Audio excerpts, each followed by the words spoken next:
मैं परमेश्वर का धन्यवाद करता हूँ। प्रभु ने अपने चरणों में हम लोगों को इकट्ठा किया है ताकि परमेश्वर के वचन को हम सीख पाए। यदि आप परमेश्वर की आवाज को सुनने के मन से बैठेंगे तो ये अति जरूरी है कि हम सावधानी से बैठें ताकि परमेश्वर का वचन हमसे क्या बात करना चाहता है हम उस बात को समझ पाए। आइए आज सुबह के समय में हम परमेश्वर के वचन से पढ़ें फिलिपियों की पत्री उसका 3 अध्याय उसका 8 वचन से पढ़ेंगे। Philippians chapter 3 verse 8। फिलिपियों की पत्री उसका 3 अध्याय 8 वचन। वन में अपने प्रभु मसीह यीशु की पहचान की उत्तमता के कारण सब बातों को हानि समझता हूँ, जिसके कारण मैंने सब वस्तुओं की हानि उठाई और उन्हें कूड़ा समझता हूँ, जिससे मैं मसीह को प्राप्त करूँ। गुजराती में पढ़ रहा। વાળી ઈસુ મારા પ્રભુના જ્ઞાનની શ્રેષ્ઠતાને લીધે હું એ બધાને હાનિ જ ગણું છું અને લીધે મેં સગડાને નુકસાન સહન કરું અને તેઓને કચરો જ ગણું છું જેથી હું ખ્રિસ્તને પ્રાપ્ત કરું।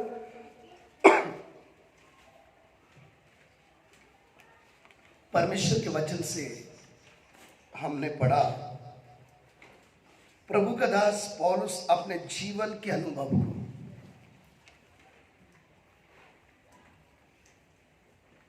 बताते समय व्यक्तिगत जीवन में उसने प्रभु के लिए क्या किया उसको फिलिपिया की कलीसिया को पत्री लिखते समय बताता है। क्या बता रहा है?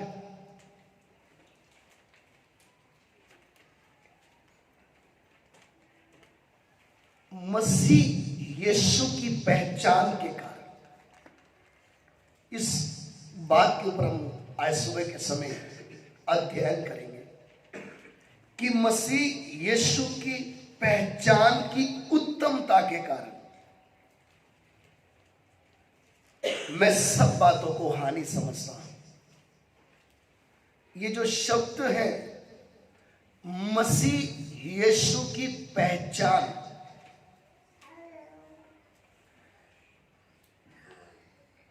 उसकी पहचान कितनी उत्तम है उस बात की गंभीरता को बताते हुए प्रभु का दास ये पत्र लिख रहा है। इधर मैंने आपको एक बात बताई थी कि इस दुनिया में आप जरा देखें दिन प्रतिदिन दुनिया कैसे आगे बढ़ती जा रही है।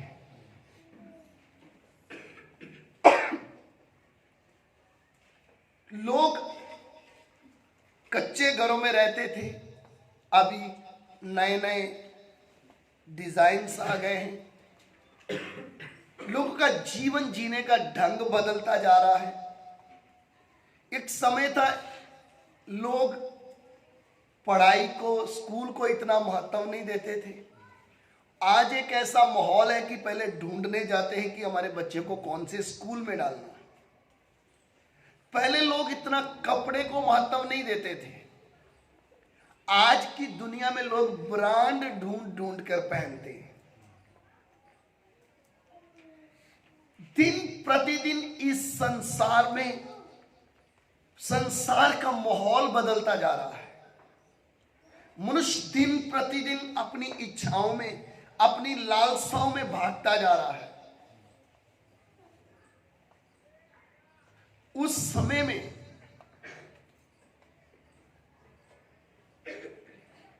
शैतानी बुद्धि के द्वारा, प्राणिक बुद्धि के द्वारा, सांसारिक बुद्धि के द्वारा लोग नए नए आविष्कार करते जा रहे हैं। कुछ न कुछ नया देखने को दिन प्रतिदिन क्या होता जा रहा है, मिलता है। टेक्नोलॉजी बढ़ रही है, हर चीज का ज्ञान बढ़ रहा है। हर एक व्यक्ति पहले जैसे जीना नहीं चाहता है। लोगों के प्रति, पैसे के प्रति लगाव दिन प्रतिदिन क्या होता जा रहा है, बढ़ता जा रहा है। कितना भी पास में है,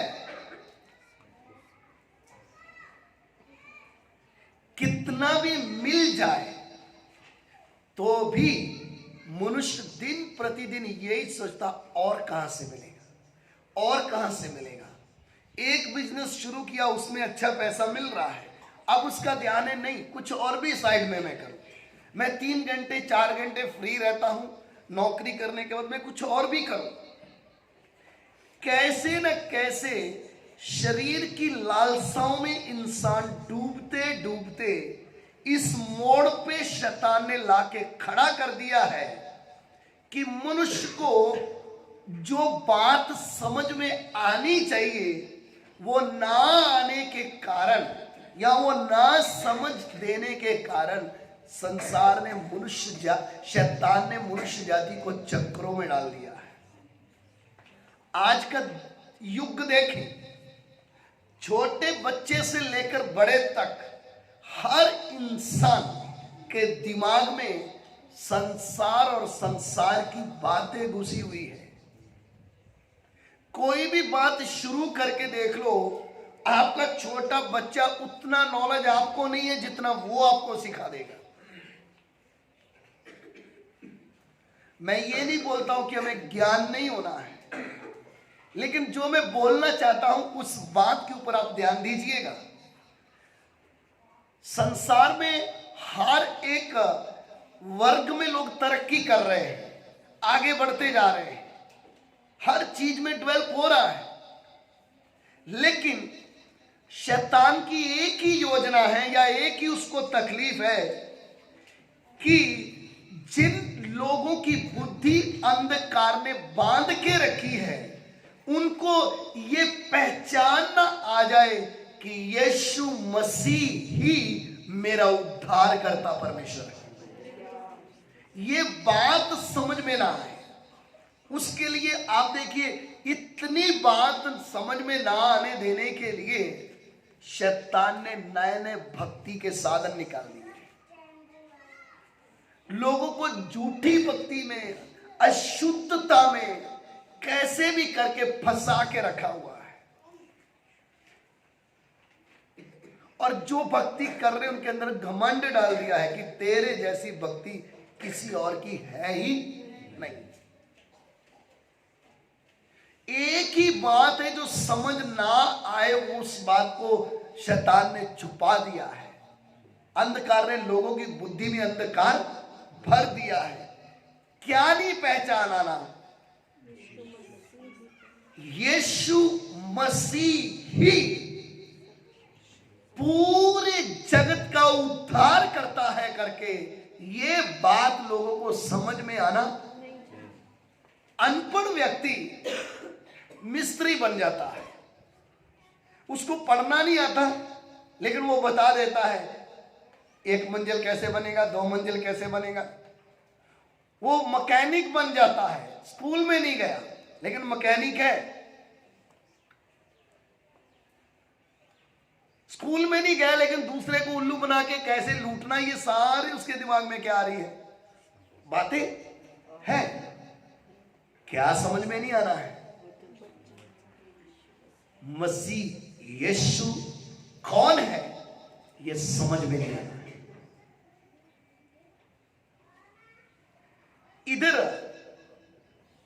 परमेश्वर का दास बोलता मसीह यीशु की पहचान की उत्तमता के कारण, यानी मुझे ये समझ में आ गया, मैंने यीशु मसीह को पहचानते समय ये समझ में आ गया उससे उत्तम बात और मेरे जीवन में कोई नहीं है। ये एक रहस्य है। किताबें पढ़ने से आपको समझ में नहीं आएगा। जब तक आपकी बुद्धि में परमेश्वर के वचन का प्रकाश ना चमक जाए, जब तक आपकी समझ ना खुल जाए, आप मसीह यीशु को पहचान नहीं सकोगे। ये क्यों पहचान की बात कर रहा है? यीशु मसीह के इस संसार में रहते समय ये प्रभु का दास जो पौलुस है, पहले साउल था, ये जानता था, शायद कभी आसपास भी निकला होगा, कि यीशु मसीह है। लेकिन जैसे पहचानना चाहिए ऐसे इसको पहचान नहीं थी।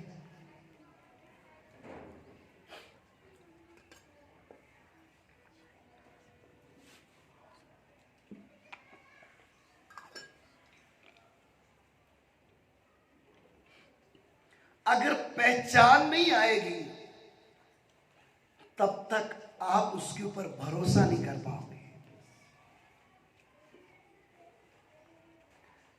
इधर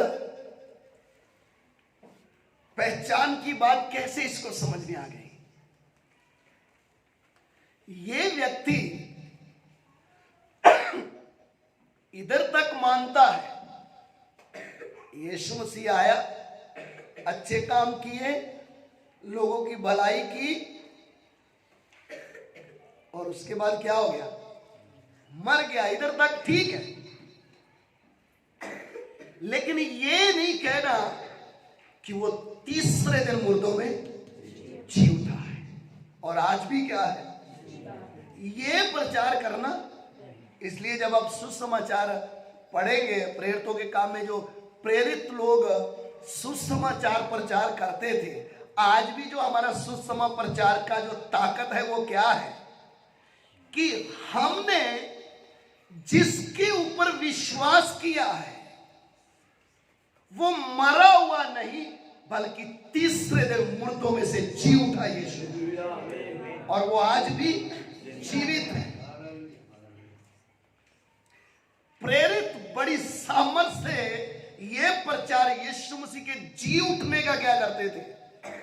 प्रचार करते थे। इस बात से इस व्यक्ति को क्या थी? तकलीफ। यीशु नाम पता है, यीशु के बारे में सुना है, लेकिन यीशु को पहचाना। आज कितने लोग कलीसिया में आते तो हैं, बाइबल लेकर आते हैं, गाना भी गाते हैं, उसकी पहचान कितनी आई है? उसकी पहचान की उत्तमता कितनी है, वो कितना समझ में आया है? जब तक वो समझ में नहीं आएगा तब तक आप मसीह जीवन का आनंद नहीं ले पाएंगे, आप चल नहीं पाएंगे उसके पीछे। अब ये उन लोगों को मारता है जो लोग ये बोलते यीशु जी उठा है। तब दमिश्क में जाते समय, घोड़े से गिरते समय एक रोशनी जब इसकी आंखों में लगी, एक आवाज इसको आती है, तू मुझे क्यों सताता है? ये वो आवाज पौल को क्यों आई? क्योंकि वो काम कर रहा था जिससे प्रभु क्या हो रहा था। आज मैं और आप इस वचन को पढ़ते बहुत बार हैं। ये वचन किसको बोला था? सिर्फ मेरे को तो नहीं बोला ना, है ना? मेरे लिए तो नहीं है ना। ये हर उस व्यक्ति के लिए है जो इस वचन को जानते हुए भी वचन से बाहर काम करता है कि तू मुझे क्यों सताता है। मसीह जीवन क्या है? सिर्फ रविवार के दिन आकर हाजिरी लगा दिया, 2 घंटे इधर बैठ लिए, ये मसीह जीवन नहीं है। जिस दिन पौल को ये आवाज आ गई कि तू मुझे क्यों सता रहा है, पौलुस प्रश्न पूछता है, तू कौन है? क्योंकि मेरे व्यवस्था के अनुसार एक ही के पीछे मैं चल रहा हूं। ये सताने वाले तू कौन है? तब एक आंसर, एक उत्तर पौलुस के पास आ रहा है, मैं यीशु हूं जिसको तू क्या करता है। कौन सा यीशु? जिस नाम से तू क्या करता है, नफरत करता है। उस एक आवाज ने पौलुस के जीवन में मोड़ आया। यूटर्न, बड़ी तेजी से भाग रहा था, लेकिन समझ में आया ये रास्ता नाश की ओर जाएगा। कितने विश्वासी क्या बोलते, जो होगा, पाप के साथ खेलते समय क्या बोलते हैं, जो होगा। और जब परमेश्वर नंगा करता है तब मुंह उठाने के लायक नहीं। मसीह जीवन में आप एक ऐसी सच्चाई के पास आए हो जो पाप के साथ समझौता नहीं करता है। उसकी कलीसिया के विषय में बोलता है, वो ऐसी कलीसिया को लेने आ रहा है जिसमें कोई कलंक या छुरी ना हो। पवित्र क्यों होना है? हमारे जीवन में यू टर्न क्यों लेना है? आगे एक बड़ी खाई है जिधर से हम वापस नहीं आ पाएंगे। पौलुस को उस आवाज ने बदल डाला, क्योंकि वो किसकी आवाज थी? उसके बनाने वाले की आवाज थी। पौलुस को जब ये आवाज आई, मैं यीशु हूं, तब उसको ज्यादा समझाने की जरूरत नहीं, उसको सारियां भविष्यवाणियां समझ में आ गई, उसको लिखे गए उल्लेख समझ में आ गए, जिसका इंतजार था, जो आने वाला था, जो उद्धार करता था, जो मसीह था, जो हमारा राजा है, यही है। इसके अलावा और कोई नहीं है। हमारे जीवन में प्रभु का काम होता क्यों नहीं है? हमें मालूम चल गया ये गलत है, तो भी हम वो करते। हमें पता चल गया ये बात बोलने से, ये काम करने से मेरा प्रभु क्या होगा, मैं उसको सताऊंगा, तो भी मैं करता। इसलिए मेरे जीवन में परमेश्वर खुश। उस आवाज की पहचान आने के बाद पौलुस के जीवन में एक अलग मोड़ आ गया। उसको यह समझ में आ गया, अब मुझे उसके लिए जीना है। जीने का मतलब मुझे अपने जीवन का सबसे पहला श्रेय किसको अर्पण करना है? उसकी पहचान की उत्तमता के कारण मैंने क्या कर लिया, सब बातों को हानि समझ लिया। ध्यान दीजिए, अगर आपको मसीह यीशु की पहचान नहीं आई तो आप रविवार को भी ढूंढेंगे, आज भी काम मिल जाए तो अच्छा है, आज भी मैं कुछ करने चले जाता तो अच्छा था। क्यों? क्या नहीं समझ में आया? वो कितना उत्तम है वो समझ में नहीं। यीशु का नाम सुन लिया, यीशु के बारे में जान लिया, लेकिन उसको पहचाना नहीं। अगर उसको पहचान गए तो मैं सबसे जीवन का पहला फल, पहला श्रेय, पहला सब कुछ किसके पास? प्रभु, मैं तेरे लिए अब दौड़ूंगा। जितने साल कलीसिया को सताने में उसने टाइम लगाया, उससे डबल वो दौड़ने लग गया। क्योंकि क्या, किसकी पहचान आ गई? मसीह यीशु।